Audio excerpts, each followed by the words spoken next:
오늘 이제 저랑 사도행전 10번째 살펴보시는 시간입니다. 우선 저를 좀 보시면, 강의하는 집에 가서 보셔도 되고요. 나중에 보셔도 되니까 저를 우선 보시면.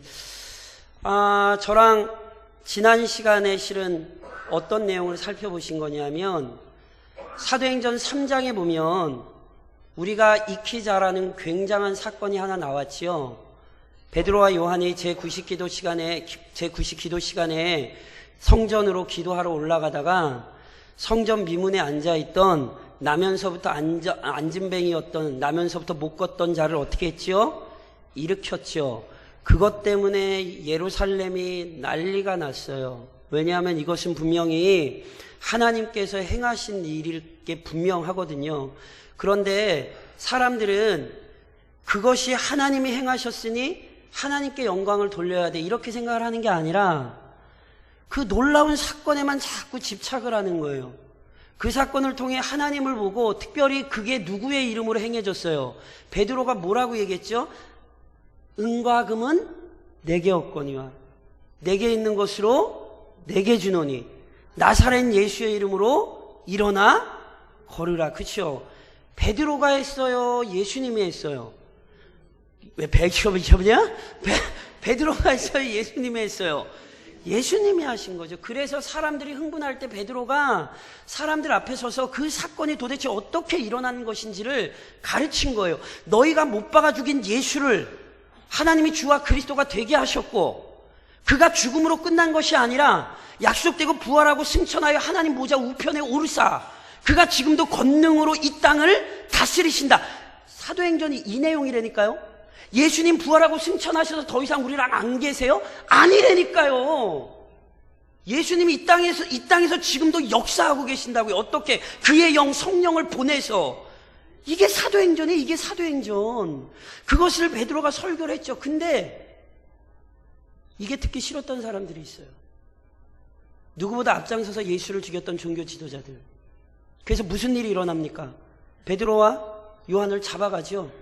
밤새 잡아놓고요. 그 다음날 사내들행 공의회 회원들이 모여요. 그러니까 유대의 최고의 종교 지도자이며 정치 지도자들이 모여서 이 사람들 어떻게 하느냐, 이렇게 얘기하는 거죠.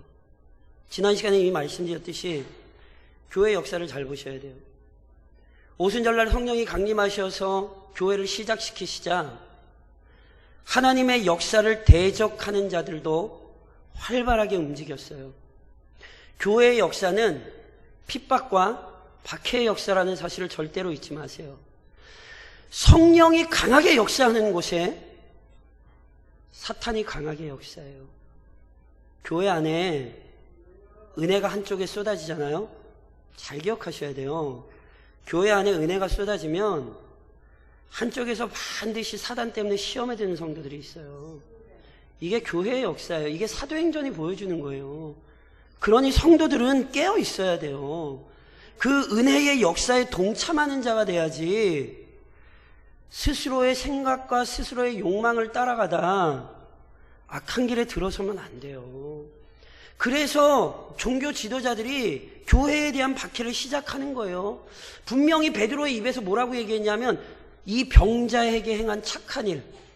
아니, 나면서부터 못 걷는 사람을 고쳤으니 이게 얼마나 대단하고 착한 일이에요. 근데 그 사건을 폄훼해요. 그보다 중요한 건 뭐냐면 협박을 해요. 더 이상은 뭐 하지 말라? 예수의 이름으로 가르치지 말라. 그러니까 잘 보세요. 베드로와 요한이 착한 일 한 게 싫은 게 아니에요. 세상은 뭐가 싫은지 아세요? 예수 얘기가 싫은 거예요. 이걸 이해하셔야 돼요. 세상은 원래는 우리가 싫은 게 아니라, 교회가 싫은 게 아니라 하나님을 받아들일 수 없는 것이고 그리스도를 영접할 수 없는 거예요. 그것이 결국 뭐로 나타나요?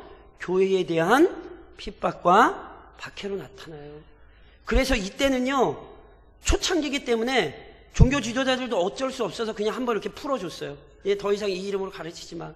그랬더니 오늘 저랑 읽으신 본문에 보니까 종교 지도자들에게 풀려난 이후에 사도들이 사람들에게 오죠. 이 사람들은 교회를 얘기해요.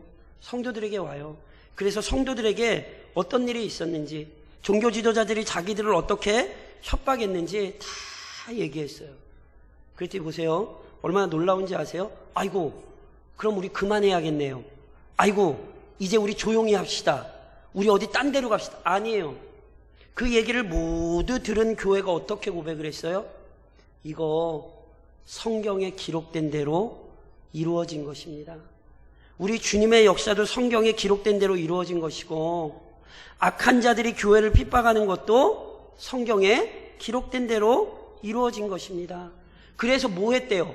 한 마음으로 오히려 하나님을 찬양했대요. 보세요. 박해가 교회를 죽이지 않아요. 문제가 교회를 죽이지 않아요.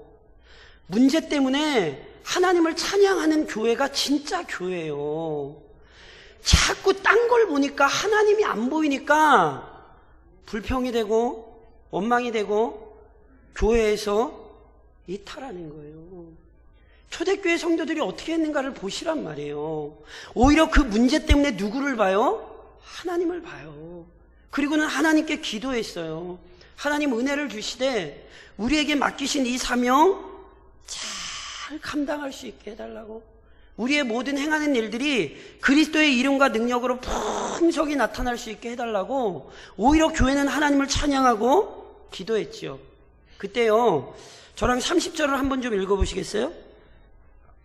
31절, 죄송해요. 31절 같이 읽겠습니다. 빌기를 다음에 모인 곳이 진동하더니 무리가 다 성령이 충만하여 담대히 하나님의 말씀을 전하니라. 보세요. 빌기를 다음에 모인 곳이 진동했대요. 이게 정확히 어떤 의미인지 모르겠어요. 일부 학자들은 이것은 성도들 마음 가운데 일어났던 뜨거운 감동을 아마 이렇게 진동으로 표현한 것이다, 이렇게 보는 학자들도 있고요. 아니다, 이거 진짜 성도들이 모였던 것이 흔들린 것이다, 이렇게 얘기하는 학자들도 있어요. 뭐가 정확히 맞는지는 실은 저는 잘 모르겠어요. 분명한 건 출애굽기 19장에 보면 하나님께서 이스라엘 백성 앞에, 즉 시내산에 강림하셨을 때 산이 진동하는 일이 있었잖아요. 그러니까 만일 하나님께서 보이고 싶으시다면 진짜로 이 성도들이 모여있는 곳을 이렇게 진동을 시키셨을 거예요. 그러니까 이게 뭐냐 하면 하나님께서 성도들 마음에 내가 너희의 기도를 응답하고 내가 너희의 기도를 듣고 있다는 사실을 확신을 주신 거예요. 특히나 진동만이 아니라 성령 충만함을 받아, 이렇게 되어 있잖아요. 제 눈에 강조해서 말씀드린 것처럼 저는 성령을 받은 것과 성령 세례를 저는 분리하는 신학을 따르고 있습니다. 비록 굉장히 논쟁이 많고 예수님 재림하실 그날까지 논쟁이 될 것입니다. 소위 대한예수교 장로회 합동 측 우리 교단에서는 제 견해보다는 아니다, 성령 받는 것이나 성령 충만이나 같은 의미다 라고 얘기하시는 분들이 더 많아요, 사실은. 근데 저는 아니라고 봐요. 이미 말씀드렸듯이 로이 존스 목사님을 비롯해서 우리 믿음의 선배들, 탁월한 청교도들의 글을 보면 분명히 그 사람들은 제가 지금 말씀드린 것처럼 단순히 예수를 믿어 성령 받은 것이 아니라 성령께서 그를 충만히 다스리시는 상태, 그 성령 충만을 저는 믿었다고 확신해요. 그래서 저는 소망해요. 우리 교회가 그냥 성령을 받은 교회가 아니라 성령의 충만한 다스림 안에 그 다스림을 따라가는 교회가 되기를 실은 저는 간절히 소망해요. 그래서 결국 그게 어떻게 됐대요? 하나님의 말씀을 담대히 전했대요. 이걸 항상 보셔야 돼요. 성령이 충만했더니 하늘에서 막 돈이 쏟아지고, 성령이 충만했더니 뭐 좋아하는 일이 다 만사형통하고, 아니라고요. 왜 성령이 충만히 임재하셨어요? 하나님의 말씀을 담대히 전하게 하시려고. 그들을 협박하는 자들을 두려워하지 않고, 그들을 위협하는 자들 앞에서도 두려워하지 않고, 오직 맡기신 바 그의 복음을 담대하게 전하기 위해서. 그래서 성령의 충만함이 임하는 거라고요. 그래서 오늘 우리는 이걸 소망하는 거예요. 왜요? 우리는 복음을 전해야 되는 사람들이니까. 그 능력을 나타내야 되는 사람들이니까. 그래서요, 그렇게 성령이 충만하여 복음을 담대하게 증언했죠. 그것만이 아니에요. 이 세상 사람들과 전혀 다른 가치의 삶을 살아요. 32절로 37절까지 한번 읽으시겠어요, 오늘? 32절로 37절. 같이 읽겠습니다. 32절로 37절. 믿는 무리가 한 마음과 한 뜻이 되어 모든 물건을 서로 통용하고 자기 재물을 조금이라도 자기 것이라 하는 이가 없더라. 사도들이 큰 권능으로 주 예수의 부활을 증언하니 무리가 큰 은혜를 받아 그 중에 가난한 사람이 없으니 이는 밭과 집 있는 자는 팔아 그 판 것의 값을 가져다가 사도들의 발 앞에 두매 그들이 각 사람의 필요를 따라 나누어 줌이라. 구브로에서 난 레위족 사람이 있으니 이름은 요셉이라. 사도들이 일컬어 바나바라 번역하면 위로의 아들이라 하니 그가 밭이 있음에 팔아 그 값을 가지고 사도들의 발 앞에 두니라. 자, 절 보세요. 이 본문은 앞서도 한번 저랑 2장에서 이미 살펴보셨어요. 성령이 충만하니 하나님의 말씀을 담대히 정하는 증인들이 됐고 인생의 가치가 바뀌는 거예요. 그래서 보세요. 재산을 다 가지고 와서 그걸 뭐 했다는 거예요? 교회에 드려. 그것이 잘 쓰여질 수 있도록 교회에 드렸다는 거예요. 교회에 드려 그걸 가지고 뭘 했어요? 모든 사람이 그 물질을 그냥 사용했다는 게 아니라 가난하고 어려운 자들로 하여금 자신에게 준 것을 나누어 누리게 했다는 거예요. 자, 교회는 분명히 자기 재산을 많이 가진 자도 있고 조금 가진 자도 있었는데 그런 차별이 없이 모두가 드린 거 아니에요. 마음에 원하는 대로 그것을 드렸어요. 그래서 그것을 사용했어요. 그러니까 이 의미를 기억을 하셔야 돼요. 성령 받았으니 돈 가져오셔야 돼요? 안 가져오셔야 돼요? 주여 하지 마시고 성령 받았으니 돈 가져오실 거예요? 안 가져오실 거예요? 묻잖아요. 가져오실 거야. 가져오세요. 아멘? 뭘 아멘을 하시더라 그러지. 큰일 날 일을 하시기. 인생의 가치가 바뀌는 걸 보여주는 거예요. 무슨 얘기냐면 예수 믿기 전에는 성령이 충만하기 전에는 물질이 그 사람을 지배했어요. 돈 없으면 못 살 줄 알았다고요. 그런데 성령이 충만하고 보니 은혜를 받고 보니 물질이 하나님이 아니라 예수가 하나님이더라고요. 예수보다 이게 더 중요하지 않은 걸 경험을 했다고요. 그래서 그 은혜에 감격하여 자발적으로 그것을 잘 쓰도록 드린 거라고요. 교회에서 장로 얼마 가져오고 권사 얼마 가져오고 안수집사 얼마 가져오고 적어도 그 직분 하면 얼마나 내야지. 이런 사기꾼 같은. 성경에 어딘 그런 얘기가 있어요? 성경에 어디 그런 얘기가 있냐고요? 성경에 그런 얘기가 있으면 성경을 찾아오세요. 그런데 참 재밌죠? 그렇게 성경적이지도 않은 걸 가지고 협박을 하는데 또 아멘들을 하세요. 성경을 모르는 문제예요. 이건 그저 그럴 수 있다는 문제가 아니에요. 성경이 우리에게 가르치는 신앙의 영광 실험을 모르니 이런 말 같지도 않은 일들이 교회에서 일어나는 거라고요. 놀랍게도 그걸 아멘으로 따라가요. 의미를 기억하셔야 돼요. 물질이 그 사람들을 다스리지 않더라고요. 세상 사람과 다른 가치를 가지고 청지기로서 하나님께서 주신 것을 지혜롭게 믿음으로 드릴 줄 알더라고요. 이거라고요, 이거. 그래서요, 한 번만 한 게 아니에요. 이장에도 나오고 오늘도 나오고 뒤에도 나오고 무슨 얘기인지 아세요? 이 사람들은 지금 겉멋을 부린 게 아니에요. 그들의 삶의 가치 자체가 바뀐 거예요.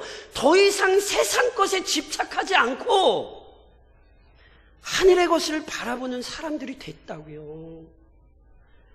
이게 성령 충만이신 거예요. 제가 누누이 말씀드린 것처럼 하늘이 안 보이면 당장 금식이라도 하고 기도하세요.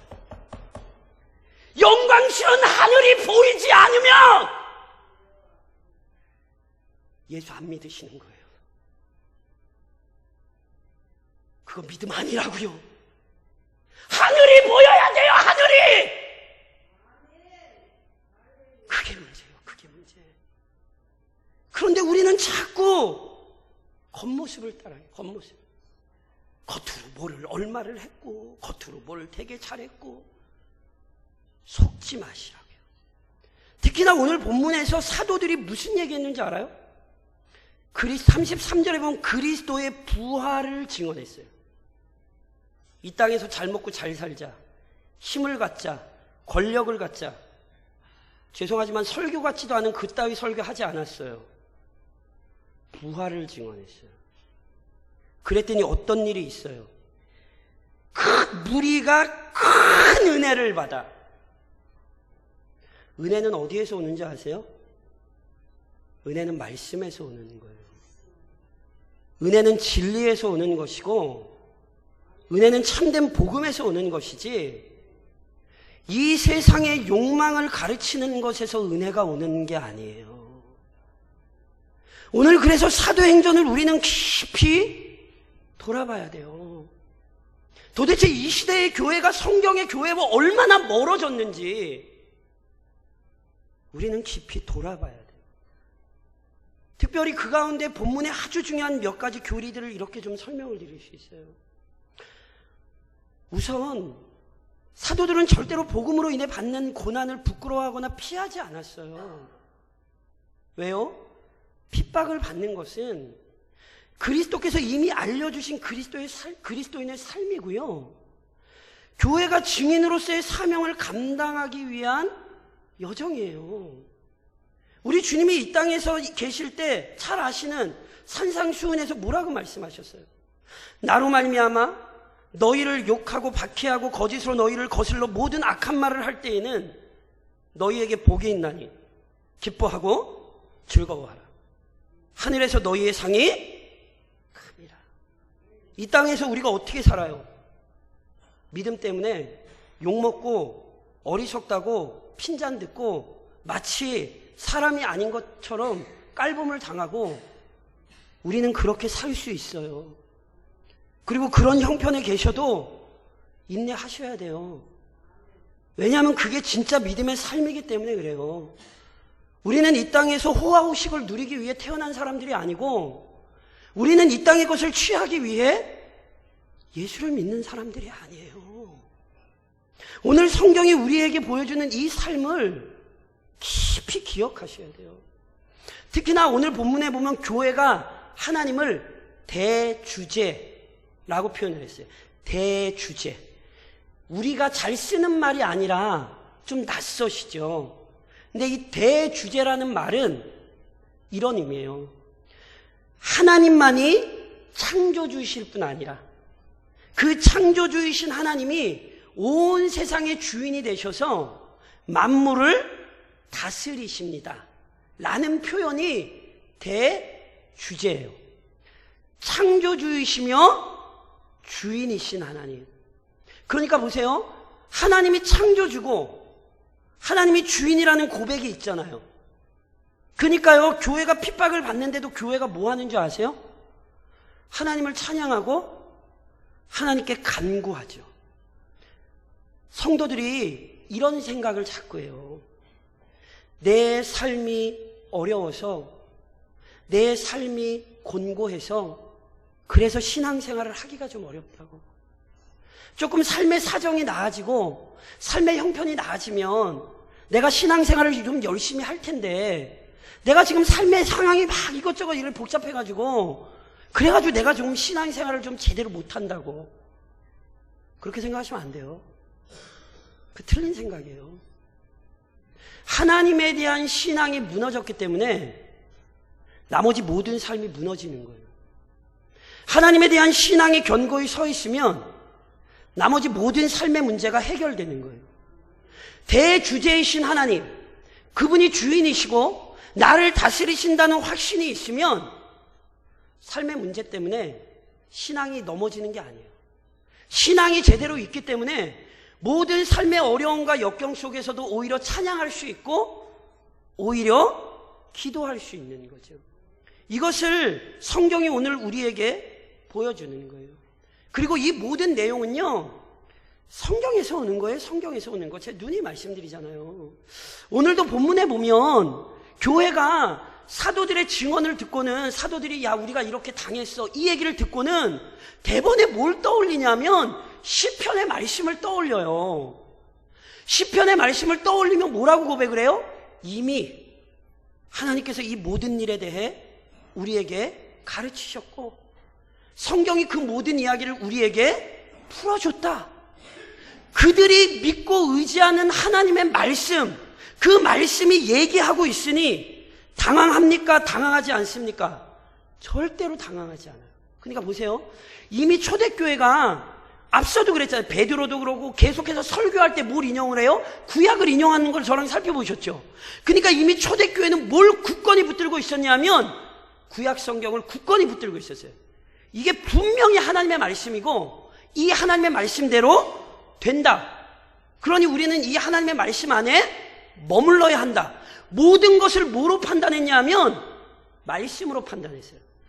자기들의 경험이나 체험이나 자기들의 욕망으로 판단한 게 아니라 하나님의 말씀이 이렇게 이야기했으니 이것이 맞는 것이고 우리는 이대로 따라가야 한다.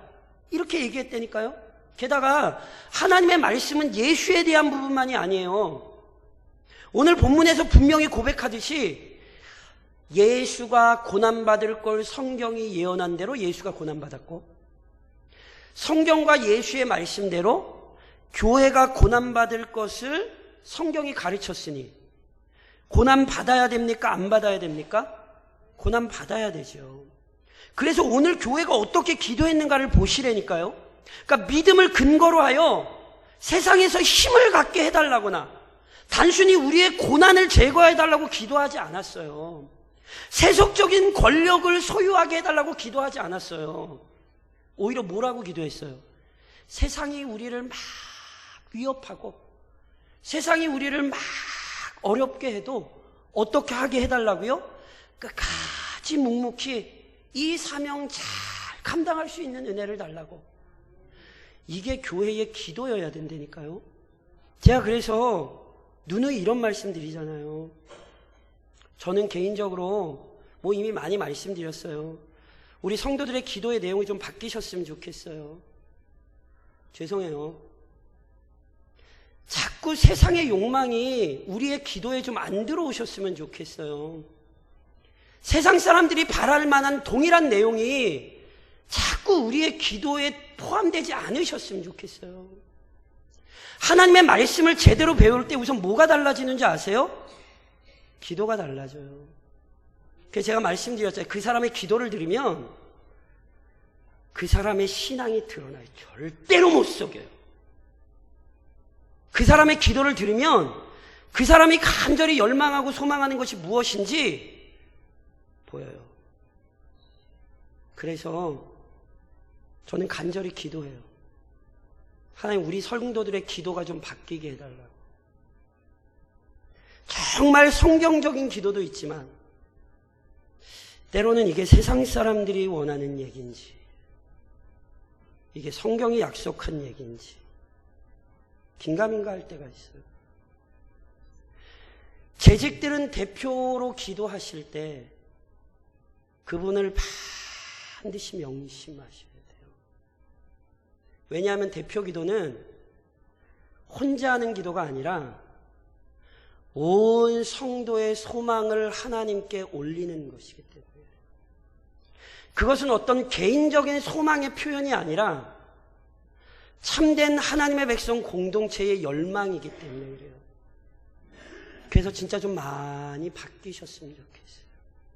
그래서 누가 듣더라도 저 교회는 정말 거룩한 것을 소망하고 저 교회는 정말 하나님의 뜻을 이루기 위해 헌신하는 교회이구나. 마치 초대교회가 기도했던 것처럼 하나님 이런 거 주시고 저런 거 주시고 이게 아니라 묵묵히 주의 주신 사명 잘 감당하는 교회가 되게 해달라고. 그렇게 교회 기도의 깊이가 깊어지시기를 저는 간절히 소망해요. 이것은요, 기적과 표적과도 연관이 돼요. 우리 주님께서 이 땅에 계실 때 사도들이 기도 속에 그 이야기를 해요. 예수님께서 이 땅에 계실 때 하나님 나라의 복음을 전파하실 때, 말씀을 전파하실 때 무슨 일이 일어나는지 아세요? 병 낫는 여러 가지 기적과 표적이 나타났어요. 근데 이 부분은 예전에도 많이 설명드렸어요. 말씀을 증언하실 때 어떤 기적과 표적이 나타난 이유는 기적과 표적을 보여주시기 위해서가 아니라 우리 예수님의 권위와 능력을 보여주시기 위해서였어요. 쉽게 예를 하나 드릴게요. 기억하세요? 요한복음 6장에 보면 예수님께서 물고기 2마리와 보리떡 5개로 남자만 몇 명? 남자만 5,000명. 대단합니까? 안 대단합니까? 대단하죠. 그런데 예수님이 그 기적을 일으키시고 나자 사람들이 뭐해요? 야, 왕하자. 예수님 원래 왕이에요. 근데 뭐 예수님을 새롭게 왕을 해요. 예수님 원래 왕인데. 근데 그들의 왕이 어떤 의미의 왕이에요? 야, 예수만 있으면 먹고 사는 데 문제 없겠다. 보리떡 5개, 물고기 2마리만 항상 옆에 있으면 우리 먹고 사는 데 문제 없지 않겠다. 성경이 뭐라고 표현해? 억지로 왕을 삼으랬어요. 뭐 때문에? 떡을 먹고 배부른 까닭이에요. 그래서 예수님이 뭐 하셨어요? 다 집에 빨리 돌려보내셨어요. 왜요? 폭동이 일어날까봐. 성경적이지 않은 폭동이 일어날까봐. 목사들은 어디 나가서 선동하면 안 돼요. 예수는 한 번도 그러신 적 없어요. 근데 자꾸 목사님들이 자꾸 예수님 언제 어디 나가서 선동하신 적 있어요? 보냈어요. 그런데 사람들이 못 참고 뭐 했어요? 또 다음날 이른 아침부터 찾아왔어요. 그때 예수님이 설교하셨어요. 내가 도대체 이 표적과 기적을 왜 일으켰는지 깨달아라.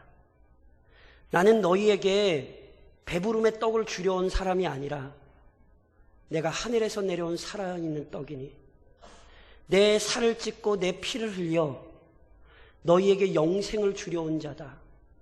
예수님이 설교하셨어요. 그때 어떤 일이 일어났는지 아세요?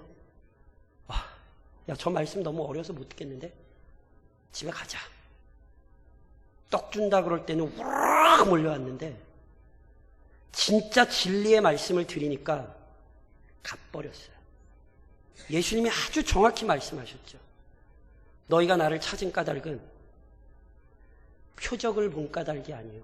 여기 표적이란 예수님께서 하나님의 아들이시라는 살아있는 떡이라는 표적. 그 의미, 그 위대한 구속의 은혜, 이거를 못 보고 뭐 때문에 왔다고요? 표적을 본 까닭이 아니요, 떡을 먹고 배부른 까닭이라. 예수 왜 믿으세요? 정확히 하셔야 돼요. 예수 잘 믿으면 좋은 일 생길까 봐. 예수 잘 믿으면 이 땅에서 만사 형통할까 봐. 예수 믿지 마세요. 그건 예수를 믿는 이유와 목적이 아니에요. 예수는 영원한 하나님의 아들이시고 우리의 구원자이시기에 우리는 그를 믿는 것이지 이 세상의 필요와 소용을 채우기 위해 예수를 믿는 것 아니에요. 만약에 그게 필요하면 주님은 주실 수 있어요. 그러나 그 기적과 표적이 우리의 목적도 아니고 우리의 믿음의 내용도 아니에요. 이것을요, 구약에는 선지자들을 통하여, 신약에는 사도들을 통하여 가르쳐줬어요. 그래서 보세요. 사도행전이 있을 때는 실은 구약의 예언들을 사도들이 풀어주면서 그 구약의 예언들이 어떻게 풀어졌는가를 다시 성도들에게 가르쳤어요. 이러면서 뭐가 기록되는 거냐면 신약 성경이 기록되는 거예요. 그래서 에베소서에 있는 것처럼 교회는 사도들과 선지자들의 터 위에 세움을 입은 거예요. 사도들은 누구예요? 지금 이 사도들, 예수님의 제자로 또는 사도 바울과 같이 성령의 부르심을 받아 구약의 모든 말씀을 그 시대에 풀어내는 거예요. 그리고 하나님의 말씀을 받아 알려주는 거예요. 그래서 신약 성경을 기록을 한 거죠. 사도들. 더 나아가 그 사도들이 확신했던 선지자들. 이게 뭐예요? 구약이죠. 그러니까 사도들과 선지자들의 터 위에 세움을 입은 것이 교회고, 그 터 위에 교회는 지금까지 유지된 거예요. 그래서 교회는 절대로 뭘 떠나면 안 되냐 하면 사도들과 선지자들의 터, 즉 신약과 구약의 말씀을 떠나면 안 돼요. 그것이 모든 것의 기준이고 그것이 모든 것의 근거고 그것만 붙들고 살아야 돼요. 다시 한번 말씀드리지만 필요하면 하나님이 건강도 주시고 하나님이 물질도 주시고 때로 이 세상에서의 명예도 주실 거예요. 그건 하나님이 필요한 자에게 주시는 거지, 하나님 내가 예수 믿으니까 이거 주세요, 그러지 마시라고요. 오히려 성경은 예수를 믿는다는 것 때문에 이 세상의 가치를 어떻게 포기할 수 있는지, 이 세상의 것들을 어떻게 누리지 않고 하늘을 보며 살 수 있는지 성경은 그걸 설명하고 있다는 사실을 놓치지 마세요. 그런데 보세요. 이걸 세상은 몰라요. 이걸 아멘을 하고 있으시잖아요. 그렇죠? 왜요? 제가 눈이 많이 코가 꿰서 그래요. 이미 코가 꿰서 그래요. 이 얘기가 그래 맞아. 그래 맞아. 예수 믿는 거 하늘 보고 사는 거고 예수 믿는 거 오히려 허망한 거 다 버리는 거야. 그래 맞아. 이게 이렇게 되는 게 뭐 때문에 그러시다고요? 이미 코가 깬 거예요. 그러니까 코가 깬 사람들만 앉아서 있는 거예요. 근데요, 코가 안 깨면 이걸 몰라요. 그래서 우리의 영광이 뭔지 아세요? 오늘도 보세요. 사도들이 핍박과 박해를 받고 왔어요. 착한 일을 하고 욕먹고 왔다고요. 게다가 심지어 협박을 받고 왔어요. 아니, 집에 애가 밖에 나가서 얻어 터지고 맞고 들어왔어요. 어떻게 하실 거예요? 애들이 다 너무 컸죠. 기억이 안 나시죠? 놀랍게 사도들이 그렇게 쥐어 터지고 왔는데 성도들이 그걸 보고 야, 참지 마. 우리 나가 어떻게 해봐? 아니요. 하나님 감사합니다. 말씀대로 이루어지게 하셔서 하나님 참 감사합니다. 교회의 영광스러움이 뭔지 아세요? 대주제이신 하나님을 함께 찬양하고 함께 송축하는 거예요. 그러니까 세상 사람들은 모르는 가치를 알고 그것 때문에 함께 찬양할 수 있는 사람들이 된 거예요. 이거를 어디에서 할 수 있어요? 이건 광화문에서 못해요. 서초동에서도 못해요. 이건 어디서 하는 거예요? 교회에서 하는 거예요. 그러니 기뻐하셔야 돼요.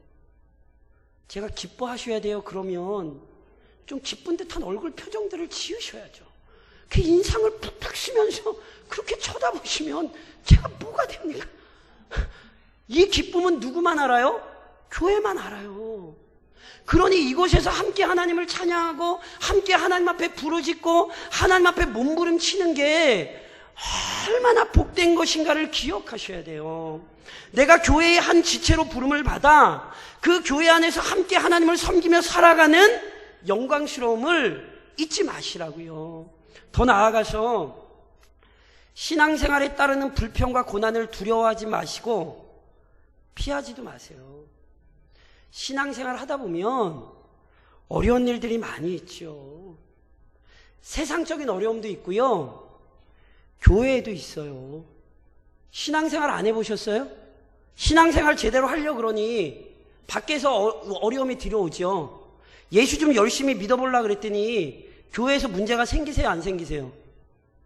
뭐 안 생기는 것처럼 다들 입을 다물고 다 아는데 생기지 왜 안 생겨요? 근데 성도들이 자꾸 그걸 성경적이지 않은 방법으로 해결을 하려고 그래요. 제가 누누이 말씀드리잖아요. 성도는 성경으로 해결을 하는 사람들이에요. 내 생각이나 내 판단이나 내 욕망으로 자꾸 그걸 해결하려니까 문제가 생기는 거라니까요. 성경 어디에서 문제없는 교회를 약속한 적이 있습니까? 문제없는 신앙생활을 성경이 어디에서 약속했습니까? 아니, 믿음 생활 자체가 좁은 길이고 믿음 생활 자체가 험난한 길을 가는 것인데 어찌 시시때때로 어려움과 문제가 생기지 않겠냐고요. 제가 누누이 말씀드리죠. 문제가 있는 게 문제가 아니에요. 문제가 있는 게 문제가 아니라 문제를 해결하실 하나님이 없는 게 문제인 거예요. 오늘 성경이 뭘 보여줘요? 문제가 생겼는데 대주제이신 하나님을 찬양하니 그 하나님께 기도하니 문제가 안 되더라고요. 그걸 배우셔야 되는 거예요. 그걸. 이 땅의 문제 때문에 신앙생활을 못 해먹는 게 아니라 오히려 그 문제 때문에 우리는 더 견고하게 하나님 앞으로 나아가는 거예요. 그래서 결정적으로 우리에게 보여주는 아주 큰 영광스러움이 있어요. 그게 뭔지 아세요? 이 모든 것이 이루어지는 아주 중요한 결정적인 핵심이 어떻게 성경이 기록을 하냐면, 저랑 33절 한 절만 읽을게요. 33절.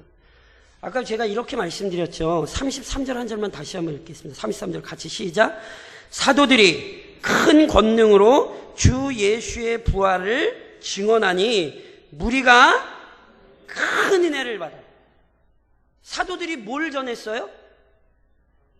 그리스도의 부활을 전했다는 건 단순히 부활만을 전했다는 게 아니에요. 그리스도의 부활은요, 구약으로부터 신약의 마지막까지 이르는 굉장히 중요한 교리적인 연결점이에요. 그리스도의 부활이 뭘 나타내요? 구약이 이미 보여줬던 인간의 죄와 사망의 권세가 끊어졌다는 걸 부활이 보여줘요. 부활은 결국 우리에게 뭘 보여줘요? 부활하신 주님 어디 계세요? 그렇죠? 하나님 보좌 우편에. 거기서 뭐 하세요? 우리를 위해 기도하고 계시죠? 그럼 계속 기도만 하세요? 아니에요. 우리 보고 싶어서 금방 내려오세요. 그러니까 지금 부활을 가르쳤다는 건 단순히 어떤 부활 하나만 가르쳤다는 게 아니에요. 구약으로부터 신약에 이르는 이 위대한 교리들을 가르쳤어요. 그냥 안 가르쳤어요. 어떻게 가르쳤죠? 모르시겠어요? 예, 그게 말씀이죠. 어떻게 가르쳤죠? 큰 권능으로. 비밀은 여기에 있어요. 강단을 누가 세우시는 거예요? 사람의 능력?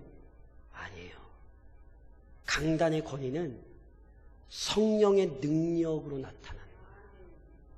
그래서 우리 믿음의 선배들은 칼빈이 이런 얘기하는 걸 좋아했어요. 하나님께서는 2명의 설교자를 사용하기를 기뻐하신다. 한 사람은 눈에 보이는 인간 설교자이나 그 뒤에서 성령께서 참된 설교자로 역사하신다.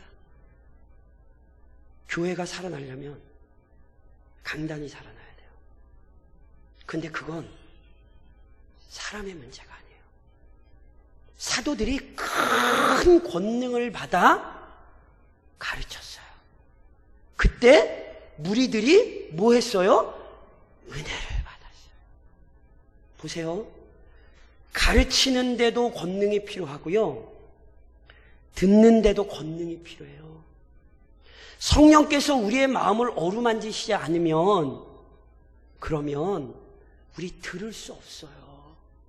그러니까 교회의 소망은 분명해요. 하나님께서 기록된 계시의 말씀, 구약과 신약을 우리에게 은혜의 방편으로 주셨어요. 그러니 교회는 항상 뭘 꿈꿔야 되냐면 그 말씀이 권능으로 가르쳐지기도 하고 그 말씀이 권능으로 깨달아지기도 원해야 되는 거예요. 성도들은 그 말씀이 들릴 때에 뭘 받아요? 은혜를 받아요. 은혜는 다른 것으로 오지 않아요. 은혜는 말씀으로 오는 거예요. 이 문제는 우리가 깊이 하나님 앞에 기도해야 돼요. 사실은 제가 어디서 설교 하나 부탁을 받았어요.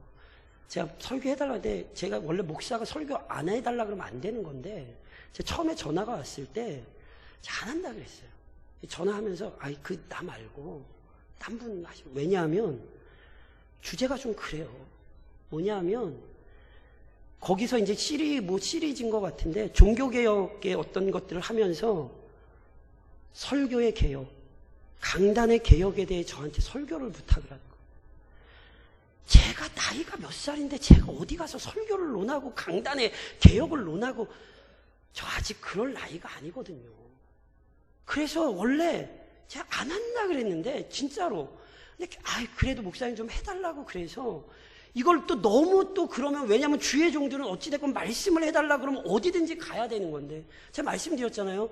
어디든지 주의 종들은 설교를 해달라 그러는 데는 가야 돼요. 맛있는 거 먹으러 오세요. 안 가도 돼요. 재밌는 데 오세요. 안 가도 돼요. 그런데 목사님 우리 설교 좀 해주세요. 이러면 목사는 어디든지 가야 돼요. 하다못해 김정은이한테도 가야 돼요. 솔직히 갔으면 좋겠는데 불러주질 않아서 내가 못 가는데. 그러니까 어디든지. 그래서 왔는데 고사를 하다가 그래도 와달라고 하는데 제 마음에 지금 심히 부담이 돼요. 근데 소망이 하나가 제가 다시 준비하면서 깊이 깨달은 게 있어요. 설교는요 사람이 안 해요.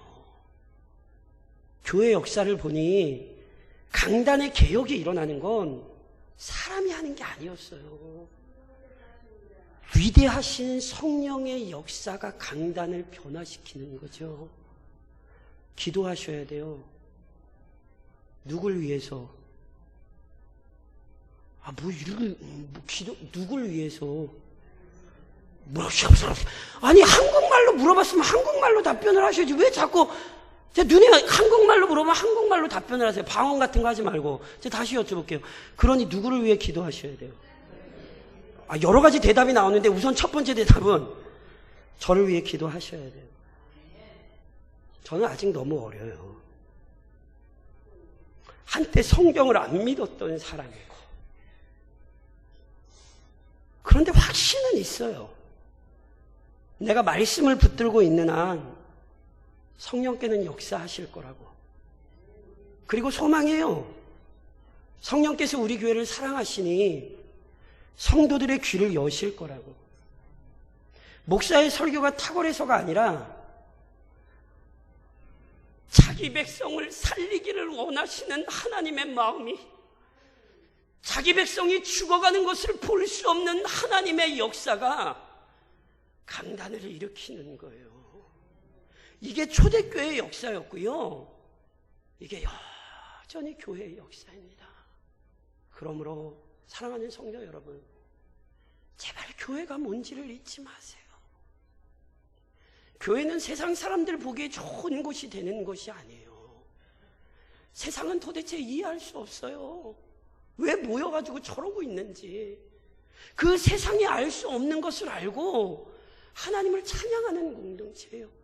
그리고 이해해주지 않는 세상 속에서 묵묵히 주신 사명을 감당하기를 기도하며 그 사명을 감당하는 공동체입니다. 그것이 강단으로부터 시작돼야 돼요. 그러니 그 사실을 기억하시고 하나님의 말씀의 권능으로 새로워지는 교회가 되기를 날마다 간구하시기를 우리 주님 이름으로 권면드립니다.